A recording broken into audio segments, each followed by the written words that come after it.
Hello et bienvenue sur le podcast Productif et Serein, où nous pensons que tout le monde devrait avoir accès aux méthodes, techniques et astuces qui simplifient la vie et que n'importe qui peut devenir productif et serein dans le domaine professionnel comme dans la vie personnelle.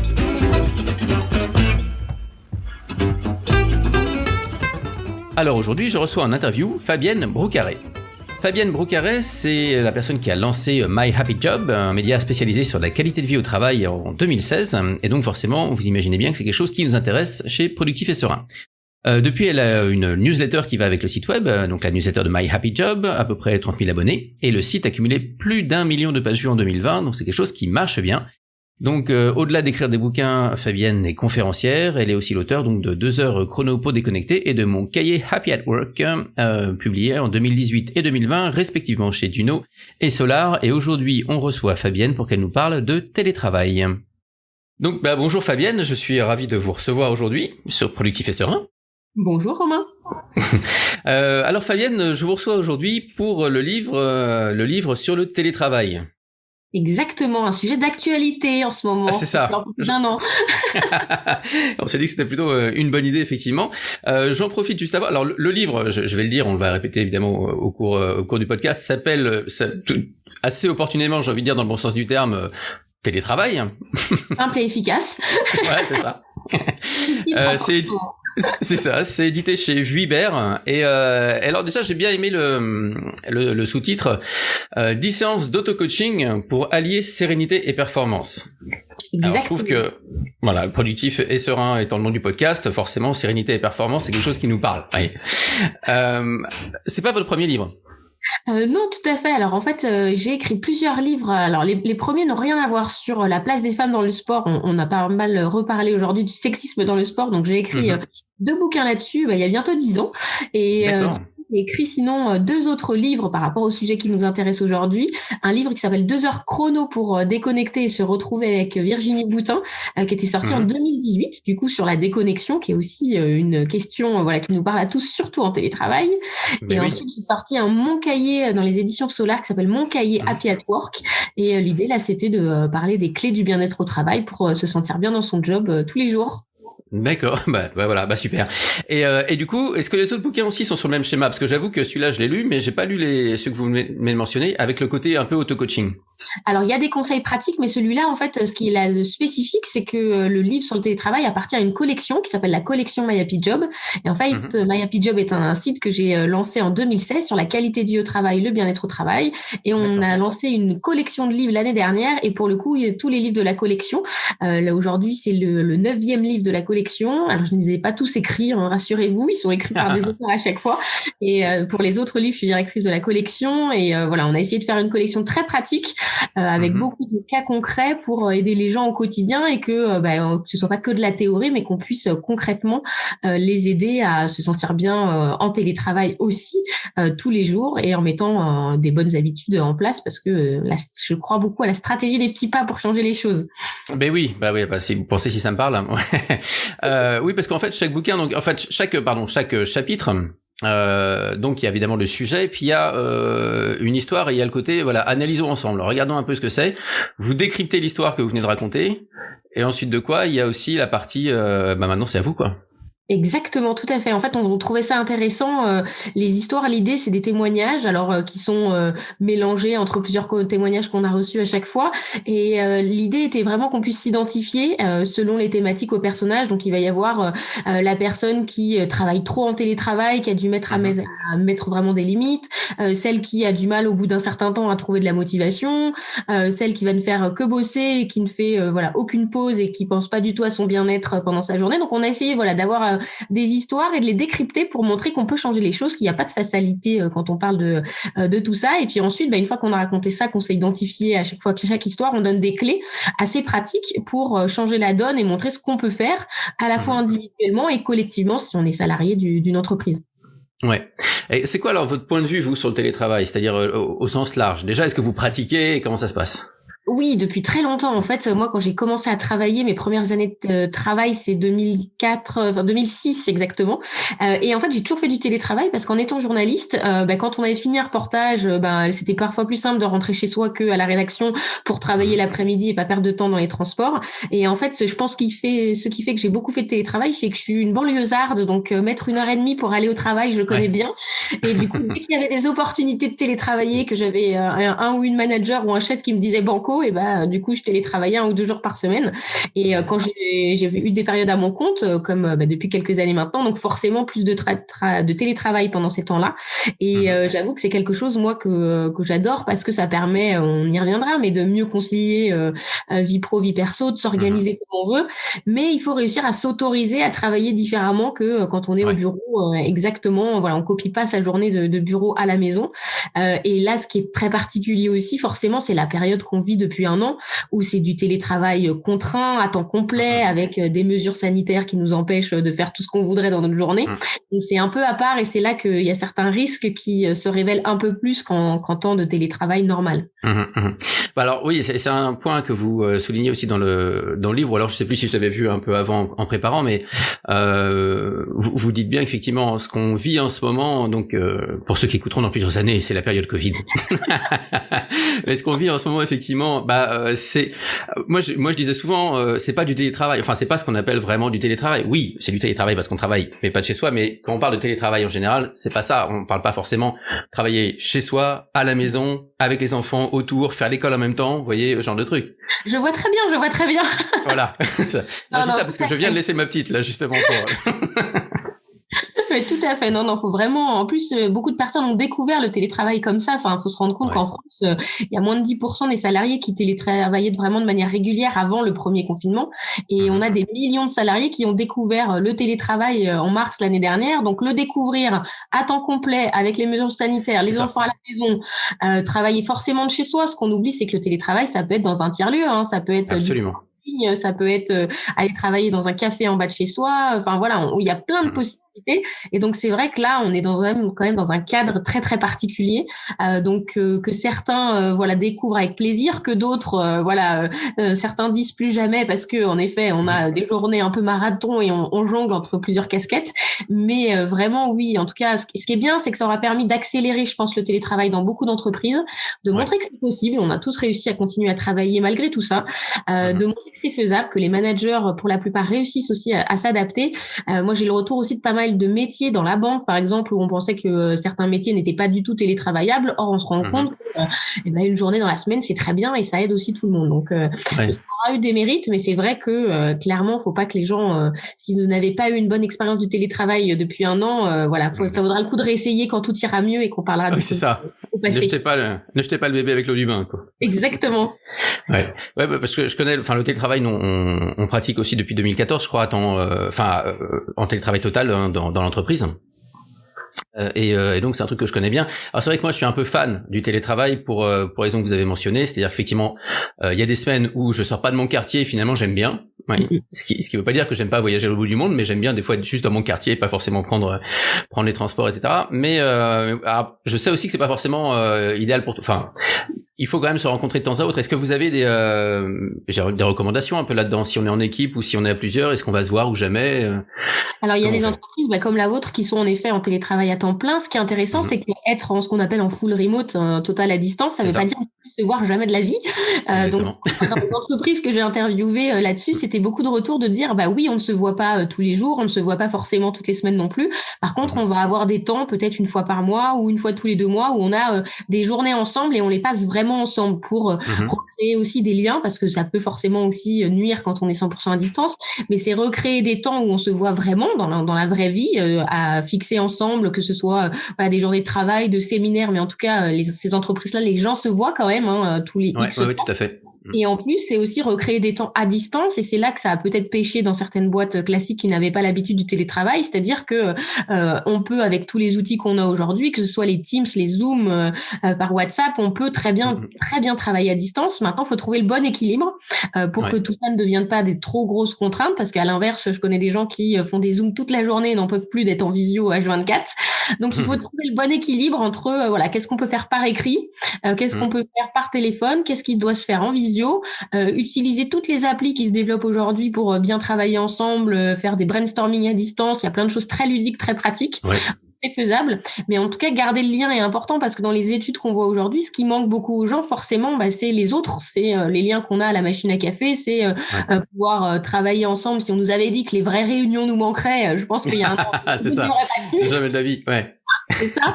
Mais tout ça, voilà, tous ces liens-là nous manquent. Donc, il est important vraiment de les retrouver à distance. Et là où c'est un peu compliqué, ce qui se fait parfois très spontanément quand on voit les gens au bureau doit à distance être beaucoup plus organisé ou ritualisé. Le café d'équipe, le bonjour du matin. Voilà, c'est des choses qui doivent vraiment être beaucoup plus, je dirais, être moins dans la spontanéité pour le coup, mais être fait parce que sinon, oui, on peut se sentir isolé. Et je comprends qu'il y ait des gens qui se disent, voilà, vivement que je retourne au bureau. Mais je suis sûre qu'après, ils apprécieront 2 jours de télétravail dans la semaine, alors qu'il y a un an, ils étaient loin. Ouais. En fait, clairement, toutes les entreprises dans lesquelles je passais, tous les gens qui étaient en télétravail me disaient que c'était de loin leur journée la plus productive. Le jour où pour ceux qui en avaient 2, c'était le nirvana. Mais effectivement, on voit que peut-être au-delà de ça, ça peut poser problème. C'est un peu comme si finalement on avait créé le lien, on crée le lien social. On a un lien social dans notre quartier, mais qui est peut-être plus faible que le lien social qu'on peut avoir avec ses collègues. Exactement. Ouais, et tout à fait, c'est intéressant quand on le voit justement.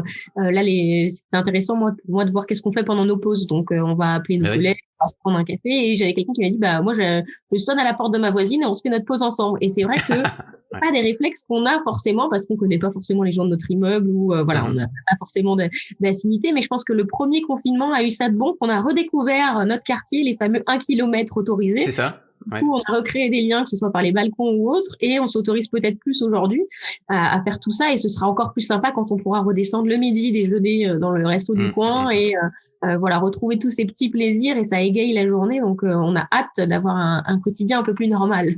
Ouais, c'est sûr. Alors, ça nous amène, il y a un mot qu'on n'a pas prononcé, mais autour duquel on tourne, là, c'est asynchrone. Synchrone et asynchrone, ce sont des mots un peu nouveaux pour pas mal de gens, mais finalement sur lesquels c'est sympa de pouvoir organiser le travail. Est-ce que vous pouvez en dire un mot là-dessus? Oui, tout à fait. Alors, la communication asynchrone, c'est l'idée de pouvoir passer, alors souvent par l'écrit ou alors de laisser des messages vocaux, mais que les gens n'ont pas vocation à lire dans l'instantanéité. Et ce qui est intéressant, c'est quand on est à distance, on n'a pas forcément d'être besoin connecté tout le temps, contrairement à ce que pensent certaines personnes où on se dit, mon Dieu, il faut que je sois disponible tout le temps entre 8h et 20h, sinon on va penser que je ne travaille pas et que je suis pas voilà, devant mon écran. L'idée, c'est d'avoir des moyens de communication, alors que ce soit par Slack ou d'autres messageries, ça peut être aussi, selon les canaux que vous utilisez dans votre entreprise, mais de communiquer de manière asynchrone, c'est-à-dire moi, je vous donne les informations maintenant, mais vous pouvez les lire à 16h cet après-midi et ça ne nuira pas à notre travail respectif. Par contre, l'info sera transmise et c'est ça qui est important parce que dans la communication, je dirais toujours en direct, le problème, c'est que vous allez interrompre les gens, qu'on va avoir cette impression d'être sursollicité par les notifications, les mails, les téléphones, les Zooms. Donc, du coup, c'est de se dire qu'est-ce qui peut être partagé du coup en décalé et au moins les infos tournent et on travaille bien quand même et que je n'ai pas besoin forcément de voir dans l'immédiateté. Mais ça demande en effet, notamment en équipe, de se mettre d'accord sur qu'est-ce qui est urgent, quel canal on utilise, quand est-ce qu'on passe par l'écrit, quand est-ce qu'on peut, sur quel dossier on peut être de manière asynchrone et ça ne pose pas du tout de problème. Et là où à l'inverse, non, on a besoin d'être ensemble, de se prendre 1 heure voilà, dans la journée. Mais ça, c'est vrai que ça simplifie la vie parce que sinon, les gens ont l'impression que pour bien travailler, il faut être toujours dans l'immédiateté et répondre là tout de suite maintenant. Et c'est ça qui peut être usant à la fin de la semaine, quoi. Et qu'est-ce que vous auriez du coup comme conseil pour un manager qui justement, alors maintenant il commence à être un petit peu rodé, tant bien que mal, mais voilà, des bonnes pratiques, parce que j'avais il y a le côté les points d'équipe et vous en parlez un peu, le fait de faire ou des réunions quotidiennes, des petites daily 15, là, des petites réunions de 15 minutes, ou alors même des réunions hebdomadaires toujours en équipe, etc. Mais j'avais rencontré, donc vous allez pouvoir élaborer quand j'aurai fini ma question, mais parfois je suis un peu long à poser mes questions. Ça me va. J'avais rencontré un manager qui m'avait dit, moi en fait j'ai recréé un petit peu, j'ai essayé de recréer la machine à café, c'est-à-dire que ce qu'il faisait, c'est qu'il le matin il était en off, donc il était pas, chacun dans l'équipe travaillait un peu de son côté et l'après-midi il laissait son Zoom allumé, vous savez, alors en l'occurrence c'était Zoom, je fais pas de pub particulière, mais enfin bon voilà, et donc il le laissait tout le temps allumé avec la même adresse si vous voulez, le même numéro, et donc il avait dit à leurs collaborateurs, vous pouvez venir quand vous voulez, dans l'après-midi vous popez, vous arrivez, vous me faites un petit bonjour et puis on discute, etc. 5 minutes. Très bien. Voilà. Très bonne il y avait aussi des salles de pause qui restaient ouvertes toute la journée et qui veut vient, on se retrouve pareil par Teams ou par Zoom, hein, mais du coup on se retrouve dans des salles de pause virtuelles et du coup on recrée un petit peu la spontanéité de la machine à café. Après, ce qui est intéressant pour les managers, c'est qu'en effet on a beaucoup parlé de l'importance de leur rôle dans la recréation des liens, donc les points formels, aider les gens au lieu de manager par la présence, on manage par les objectifs, du coup on donne une ligne de conduite et après on s'adapte à nos salariés, à nos collaborateurs, savoir qui a besoin d'être un peu plus accompagné ou qui est vraiment autonome et on fait un point sur le travail effectué, fini. Après, ce qui est aussi intéressant, c'est on se rend compte au bout d'un an de télétravail que les managers sont beaucoup plus fatigués et usés que les salariés classiques parce qu'on leur a beaucoup demandé de s'adapter, de veiller sur leur équipe, d'être très disponible. Donc du coup, mon conseil à moi serait de prendre soin d'eux aussi parce que pour pouvoir gérer tout ça, faut aussi avoir des temps de pause dans sa journée, se ménager et tout ce qu'on demande aux collègues de se déconnecter le soir, le week-end, essayer aussi de se l'appliquer, d'avoir des temps comme le manager que vous citiez, c'est-à-dire d'avoir des temps que ce soit le matin ou l'après-midi où vous faites aussi votre travail, où vous n'êtes pas connecté forcément, on se dédie une plage d'une heure ou si c'est possible ou plus sur le travail de fond. Et ensuite, oui, c'est important de pouvoir être là pour les autres, pour les accompagner et on vit pas du tout la période actuelle de la même manière chacun, donc c'est aussi intéressant quand le manager arrive à être à l'écoute et de voir peut-être s'il y a besoin à un moment de donner un coup de boost au moral, s'il y en a qui rencontrent des difficultés particulières, je pense aux parents solos, aux aidants, aux personnes qui ont connu la maladie dans l'année. Donc c'est vrai que le manager a un rôle un peu pivot entre la DRH, la direction et le terrain pour se rendre compte de comment vont les équipes. Donc c'est vraiment important d'avoir ce temps d'échange et de partage parce que sinon on peut passer à côté de mal-être au travail pour ses collaborateurs ou de difficultés qui peuvent parfois se régler. On parlait là d'échanger le sentiment d'isolement, mais des fois ça aide des frustrations par rapport au matériel. Je suis pas bien chez moi, donc d'essayer de trouver des solutions. Mais c'est vrai que d'abord essayer de vous ménager vous pour pouvoir ensuite aider les autres au quotidien, c'est important. Voilà, c'est le masque à oxygène qu'on met sur soi d'abord, dans les avions. C'est une très bonne image. Mais c'est intéressant parce que je reçois un peu, j'ai eu un peu les mêmes retours aussi sur les managers. C'est un peu comme si finalement ils étaient un peu les garants du lien. Ils sont un peu les garants du lien et pour certains ils ont trouvé un lien qu'ils n'avaient pas avant le télétravail avec les personnes parce que forcément ils vont rentrer un peu plus alors dans l'intimité relative mais quand même ils sont un peu maintenant les gens sont chez eux quand même. Tout à fait. Et on voit derrière, alors tout le monde peut pas forcément flouter derrière, tout le monde peut pas forcément cacher le gamin qui va se mettre à courir ou quoi. Exactement. Tout ça, en fait, tout cette, je dirais que cette rentrée comme un petit peu chez les gens, ou voir, comme on disait, les enfants qui débarquent dans la visio, etc. Ça recrée une certaine empathie, une certaine proximité qu'on n'a pas quand on est que dans du formel travail. Donc, en effet, ce côté-là, je trouve, a du bon de nous rapporter à des relations peut-être plus simples et, par rapport à du très, très formel au travail. Et après, ce qui est aussi intéressant, c'est que je pense que les managers se sont rendus compte aussi du rôle peut-être comme les DRH. C'est des fonctions qu'on a tendance parfois à négliger, mais on se rend compte qu'elles ont un rôle clé au quotidien. Du coup, c'est valoriser vraiment ces rôles-là parce qu'en effet, ils ont, je trouve, sur le terrain un rôle très très important à jouer. Et l'empathie dont ils font preuve, pour certains toute l'année. Peut-être que aussi le climat avec la crise, c'est-à-dire que on s'est beaucoup demandé, notamment pendant le premier confinement, et comment ça va, prendre des nouvelles les uns des autres.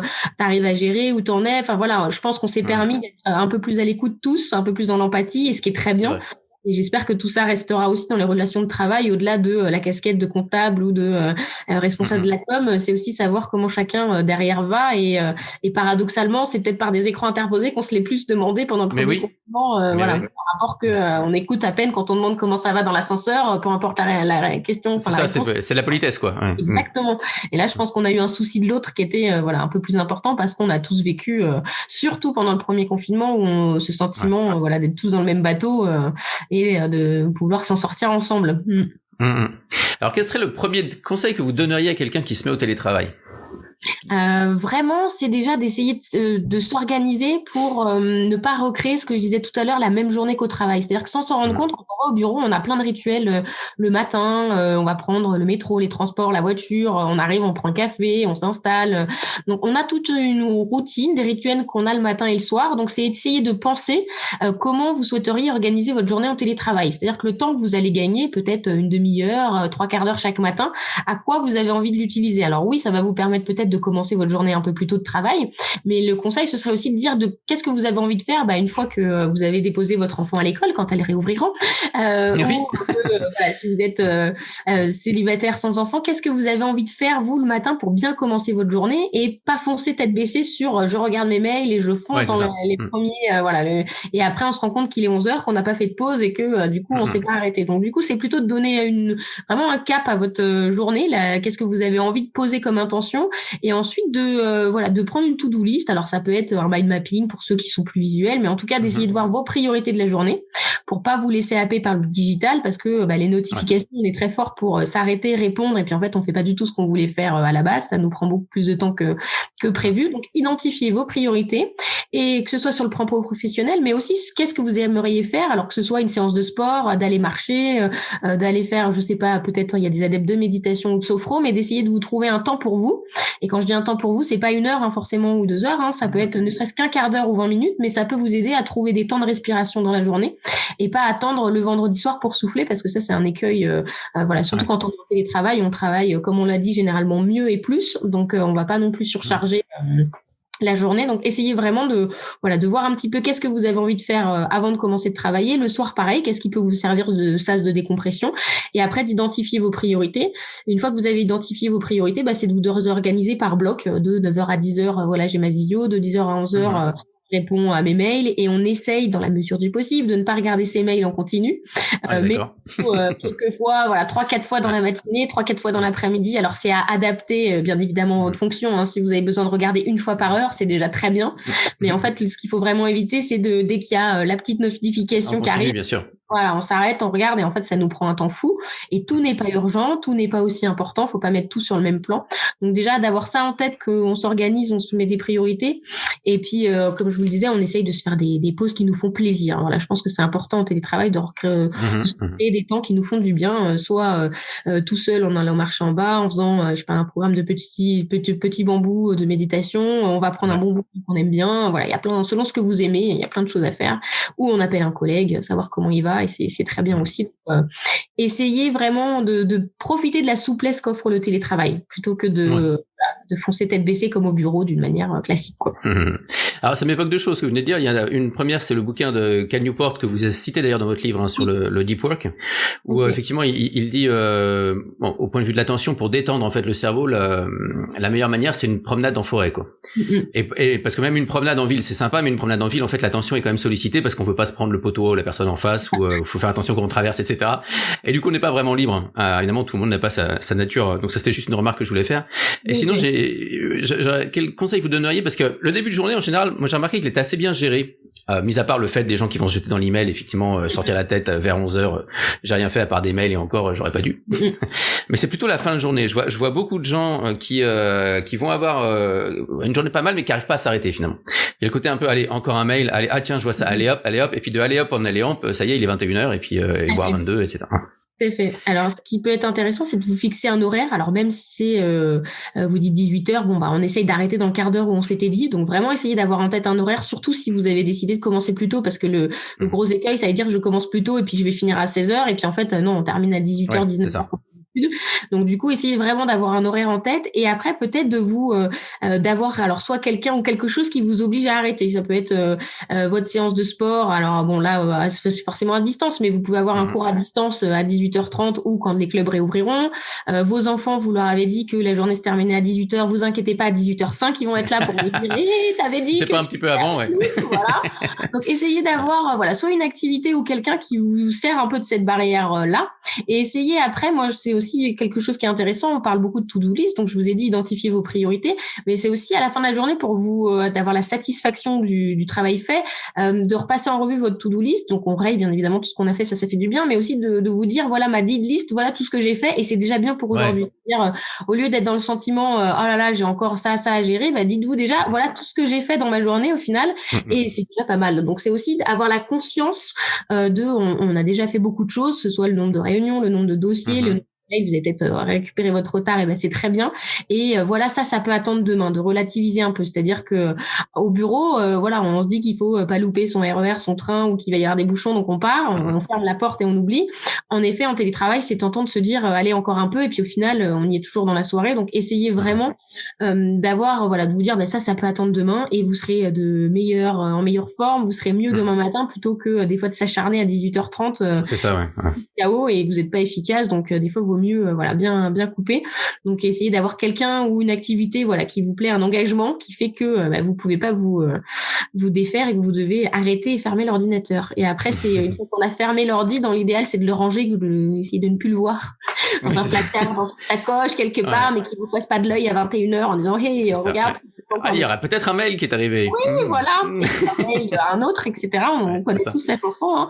Donc, voilà, essayez de pas l'avoir visuellement. Alors, si vous avez un bureau chez vous, c'est encore mieux. Hein, vous fermez la porte et c'est très bien. Mais essayez, voilà, d'avoir, je dirais, un sas qui vous fait pas penser au travail le soir, quoi. Yes. Alors, il y a un chapitre, moi, que j'ai bien aimé. Enfin, j'ai bien aimé beaucoup de chapitres dans le livre. Sinon, on ne se parlerait pas. Mais non, c'est sur entretenir sa motivation. Je trouve que, voilà, allez-y. L'idée, en fait, c'est que c'est quelque chose qui revenait beaucoup. C'est-à-dire, autant après le premier confinement, il y avait un peu la parenthèse, la bulle de dire youpi, voilà, on l'a fait. Et puis quand on s'est rendu compte que ça durait, tout ça, que deuxième confinement, début d'année ou en couvre-feu, troisième confinement, en fait, on se rend compte que tout ça use et lasse. En fait, et beaucoup d'études montraient la lassitude des salariés en étant en télétravail à temps complet. Et revenait aussi beaucoup, alors soit le surmenage dont on a parlé, on a du mal à s'arrêter, soit le manque de motivation en disant j'ai plus mes collègues, j'arrive pas à me motiver moi-même. Donc l'idée, c'est vraiment d'essayer de repartir de vous, qu'est-ce qui vous motive, qu'on parle beaucoup de motivation intrinsèque, c'est-à-dire c'est ça qui va motiver le plus, qui vient de l'intérieur de vous.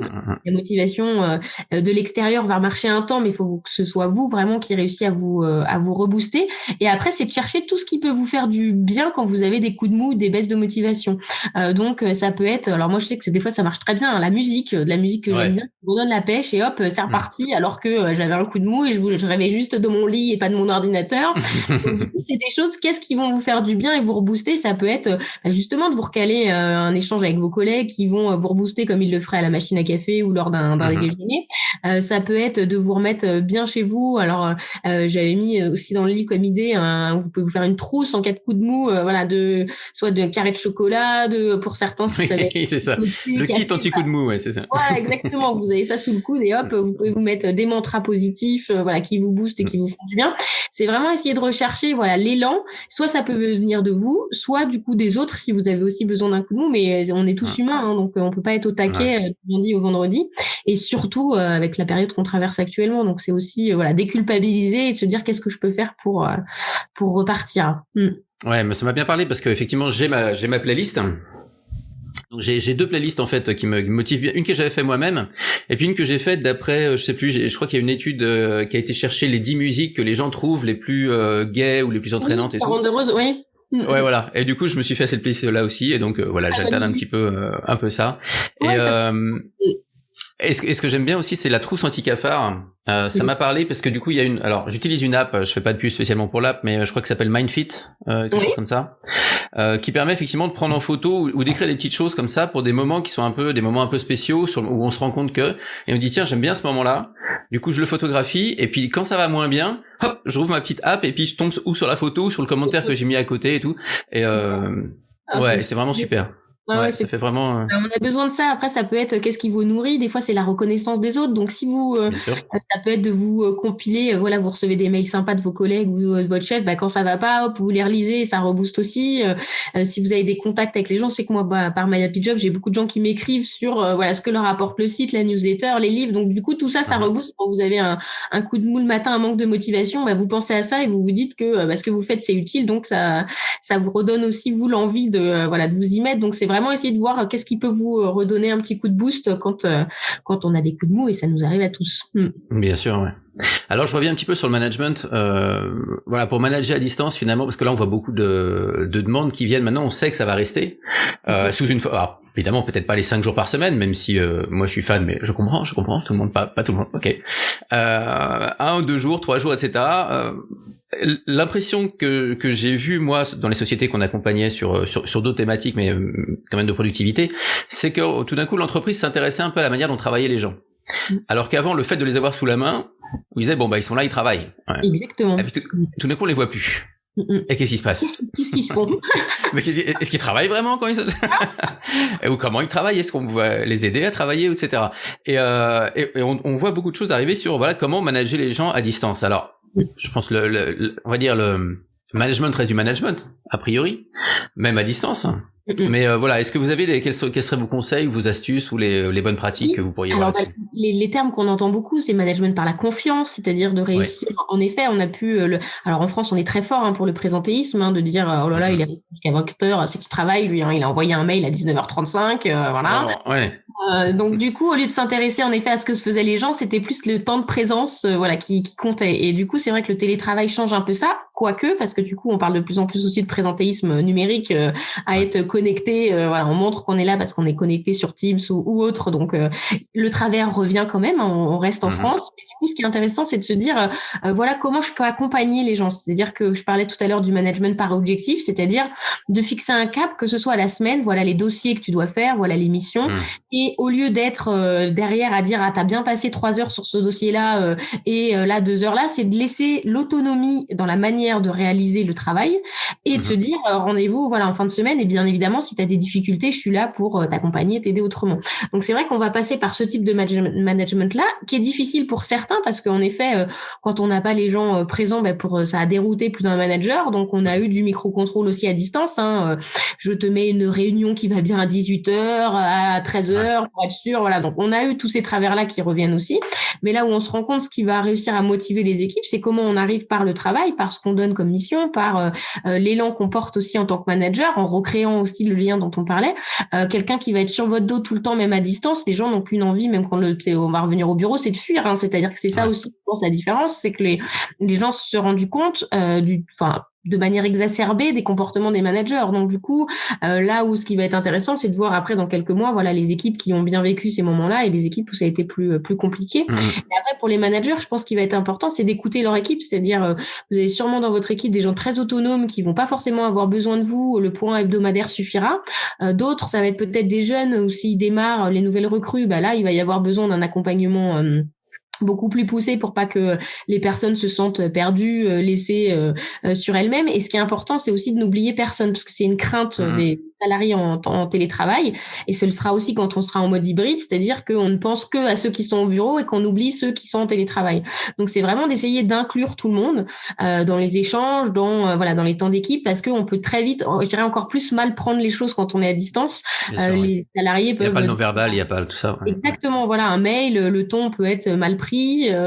Donc du coup, c'est vraiment de communiquer encore plus que d'habitude pour être sûr que voilà tout est bien compris, qu'il n'y ait pas de malentendus qui restent, parce que les non-dits au bureau, ça va vite quand on recroise la personne. Les non-dits en télétravail peuvent rester très longtemps et puis les gens peuvent ruminer, voilà, du coup se sentir pas forcément à l'aise alors qu'il n'y a pas forcément de problème. Donc je dirais de vraiment plus communiquer et de vous mettre d'accord avec votre équipe aussi sur les canaux que vous utilisez, c'est-à-dire, comme on le disait tout à l'heure, quand est-ce qu'on peut communiquer à l'écrit, les mails, voilà, c'est pour les non-urgences, pour l'urgence, c'est le coup de téléphone, de partager les agendas aussi, ça peut être très utile. L'idée n'est pas de fliquer, voilà, qu'est-ce que vous faites, mais à l'inverse, typiquement, quand on a l'école à la maison, c'est intéressant de savoir que non, de midi à 1h30, je peux pas parce que j'ai les enfants et ils vont crier famille. La visio n'est pas la bonne idée.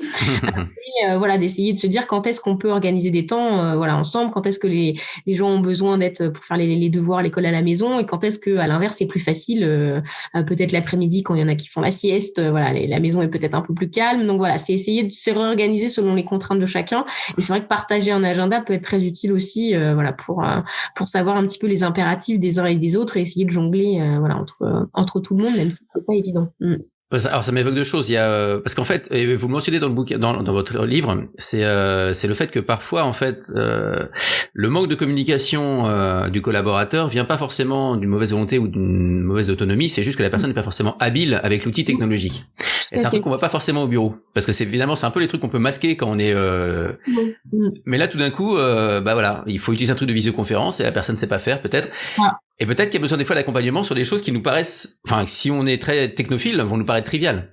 Tout à fait. Et en fait, c'est pour ça que c'était intéressant quand tout le monde a mis en place, on parle toujours des mêmes, mais de Teams, de Zoom, de Slack, etc. C'est comment on forme tout le monde, c'est-à-dire pour pas pointer du doigt, ah là là, toi tu sais pas, vas-y, faut te former. Non, on forme tout le monde. Et puis même ceux qui savent utiliser Teams, ils vont peut-être découvrir des fonctionnalités qu'ils connaissaient pas ou des choses qui vont les aider aussi. Mais reformer tout le monde, c'est la base, parce qu'après on n'ose pas lever la main, on n'ose pas dire. C'est ça, ouais. Je sais pas faire ci ou ça. Comment je fais pour changer le. Ouais, c'est ça. Donc du coup, en fait, on peut avoir l'impression, je sais pas, certaines personnes qui ne parlent pas beaucoup, par exemple, dans les visios, ou n'osent pas présenter, partager quelque chose, ou qui ne participent pas sur les échanges dans les différentes chaînes sur Slack. Voilà, si tout ça n'est pas expliqué et partagé au départ, c'est vrai que selon les usages, il y a peut-être, sans forcément aller dans le cliché de l'âge, mais les jeunes ont l'habitude, des réseaux sociaux, de beaucoup de choses qui sont plus faciles aujourd'hui, et les générations à venir, ça va être pareil. Je vois nos enfants en primaire font des visios avec l'école à la maison, ça leur paraît normal. Je pense qu'ils ont découvert Teams en même temps que certains au travail. C'est sûr. Ça leur parlait. Maintenant, c'est facile. On met le micro, la caméra, on coupe. Ils ont des réflexes que nous on a appris. Donc du coup, il faut aussi se remettre tout le monde, et ça aidera tout le monde, et ça facilitera beaucoup, parce qu'en effet c'est pas inné, et ça fait de mal à personne de se refaire des petites formations rapides. Ça peut être aussi des formations entre pairs s'il y en a qui maîtrisent très bien, mais en tout cas de pas considérer que c'est acquis pour tout le monde de base. Ouais, donc clairement, puis de toute façon, la plupart, je pense à des logiciels de mail par exemple comme Outlook, la plupart des gens vont utiliser 5% d'Outlook. Et c'est toujours sympa de savoir qu'on peut faire. C'est ça, et puis la perte de temps aussi que ça peut engendrer, quoi. Exactement. Vous avez lâché un mot qui est un mot clé pour moi. Vous avez dit sieste. Je suis un grand fan de la sieste. Mais voilà un des gros avantages du télétravail, c'est-à-dire vous n'osez pas faire la sieste en plein open space, mais chez vous, il n'y a pas de problème. Il n'y a pas de problème. Mais oui, et faut se l'autoriser en fait, c'est ça qui est important. Alors pour clarifier les choses pour ceux qui ne seraient pas des adeptes de la sieste, en semaine ce que tout le monde recommande, c'est les micro-siestes, donc on appelle ça les power naps, les micro-siestes. Ça dure 15-20 minutes grand maximum et ça fait du bien. Alors les spécialistes disent que c'est souvent 6 heures après le lever, donc ça tombe à peu près après le déjeuner, pour la faire courte.